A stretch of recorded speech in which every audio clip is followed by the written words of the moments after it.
Hi കൂട്ടുകാർ, അസ്സലാമു അലൈക്കും വറഹ്മത്തുള്ളാഹി തആല വബറകാതുഹു. 7ാം ക്ലാസ് പൊതുപരീക്ഷ 2025 നടന്ന താരീഖുൽ ഇസ്ലാമിൻ്റെ ചോദ്യപേപ്പറുമായിട്ടാണ് ഞാൻ വന്നിരിക്കുന്നത്. നമുക്ക് ചോദ്യങ്ങളൊക്കെ നോക്കി ഉത്തരങ്ങളൊക്കെ മനസ്സിലാക്കാം.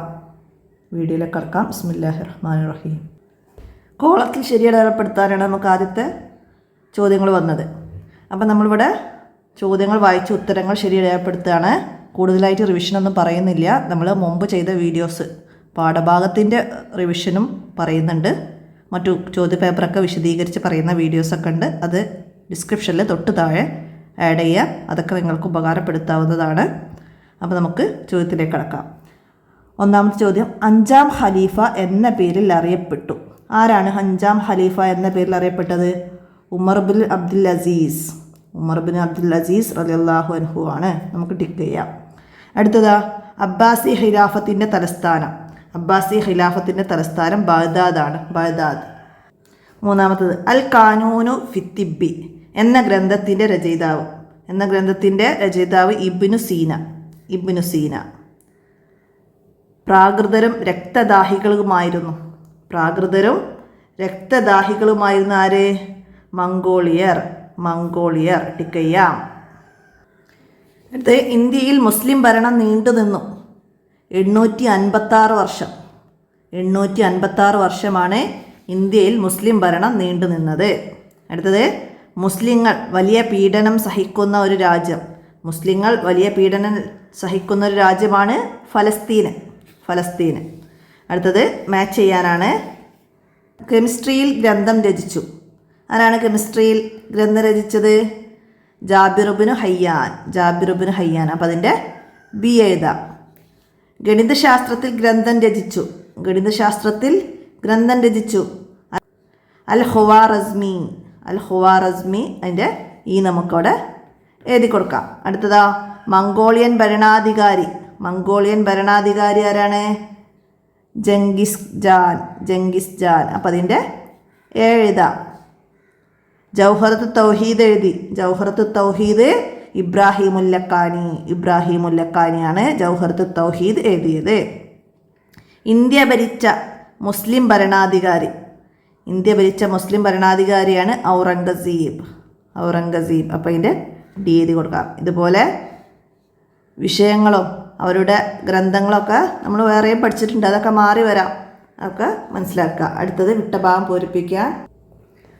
ഉമവികൾ ഡാഷ് വർഷം ഭരണം നടത്തി. എത്ര വർഷമാണ് ഉമവികൾ ഭരണം നടത്തിയത്? 91 വർഷം. 91 വർഷമാണ് ഉമവികൾ ഭരണം നടത്തിയത്. തുർക്കി കേന്ദ്രമായിട്ടാണ് ഡാഷ് ഖിലാഫത്ത് നിലവിൽ വന്നത്. ഏതാണ്? ഉസ്മാനിയ ഖിലാഫത്ത് നിലവിൽ വന്നത് തുർക്കി കേന്ദ്രമായിട്ടാണ്.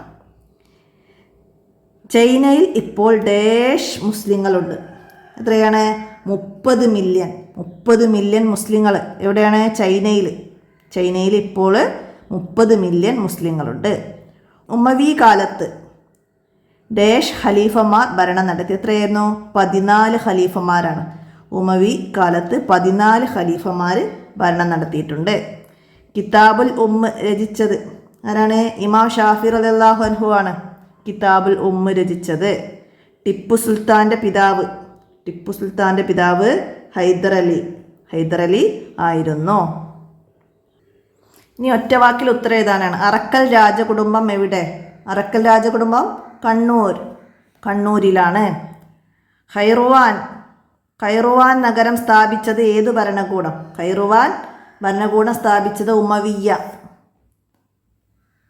ഖൈറുവാൻ നഗരം സ്ഥാപിച്ചത് ഏത് ഭരണകൂടം? ഉമവിയ്യ ഭരണകൂടമാണ് ഖൈറുവാൻ നഗരം സ്ഥാപിച്ചത്. ബാഗ്ദാദിൽ അബ്ബാസി ഖിലാഫത്ത് അവസാനിച്ച ഹിജ്റ വർഷം. അബ്ബാസി ഖിലാഫത്ത് അവസാനിച്ചത് 656-ലാണ്.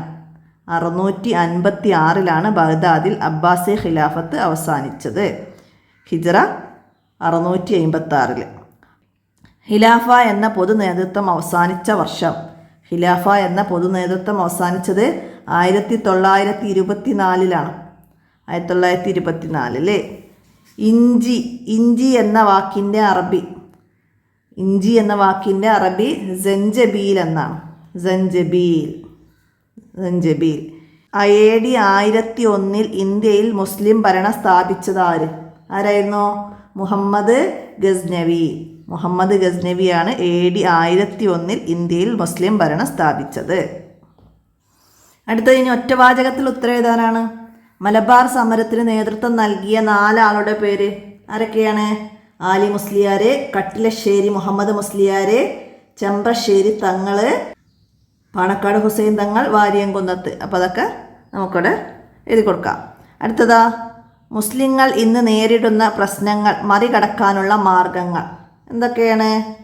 മുസ്ലിങ്ങൾ ഇന്ന് നേരിടുന്ന പ്രശ്നങ്ങൾ മറികടക്കാനുള്ള മാർഗം ശരിയായ വിദ്യാഭ്യാസവും ആത്മീയ ബോധവും. ശരിയായ വിദ്യാഭ്യാസവും ആത്മീയ ബോധവും. അടുത്തത്, മുസ്ലിം ഭരണകാലത്ത് ഇന്ത്യ വ്യാവസായിക പുരോഗതി നേടിയ 4 മേഖലകൾ എന്തിലൊക്കെയാണ്? വസ്ത്രനിർമ്മാണം, ഭക്ഷ്യസംരക്ഷണം, പിന്നെ മൃഗസംരക്ഷണം, കൃഷി. വസ്ത്രനിർമ്മാണം, ഭക്ഷ്യസംരക്ഷണം, മൃഗസംരക്ഷണം, കൃഷി. ഇതിലാണ് മുസ്ലിം ഭരണകാലത്ത് ഇന്ത്യ വ്യാവസായിക പുരോഗതി നേടിയത്. അടുത്തത്, മംഗോളിയർ തകർത്ത 4 സ്ഥാപനങ്ങൾ. മംഗോളിയർ തകർത്ത 4 സ്ഥാപനങ്ങളാണ് മദ്രസകൾ, മസ്ജിദുകൾ, ആശുപത്രികൾ, ഗ്രന്ഥാലയങ്ങൾ. എഴുതാം. അടുത്തതാ, അബ്ബാസി ഖലീഫമാരുടെ കാലത്ത് പുരോഗതി പ്രാപിച്ച 4 മേഖലകൾ എന്തൊക്കെയാണ്? മതവിജ്ഞാനം, കല, സാഹിത്യം, സയൻസ്, ഫിലോസഫി, കൃഷി, വ്യവസായം.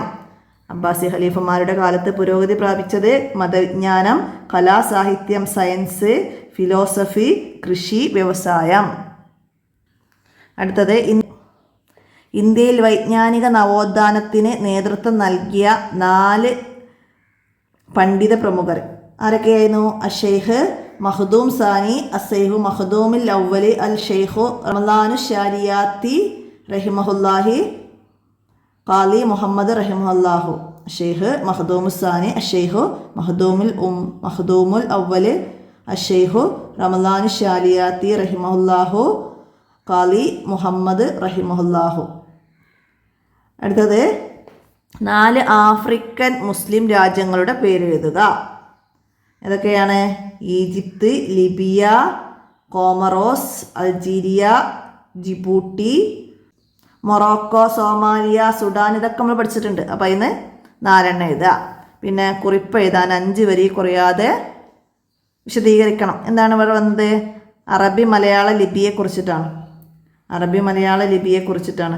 മലയാള ഭാഷയ്ക്ക് വ്യവസ്ഥാപിത ലിപിയില്ലാത്ത കാലത്ത് മതപഠനം സുഗമമാക്കാൻ അറബി ലിപിയിൽ മലയാളം എഴുതുന്ന സമ്പ്രദായം മുസ്ലിങ്ങൾ നടപ്പാക്കി.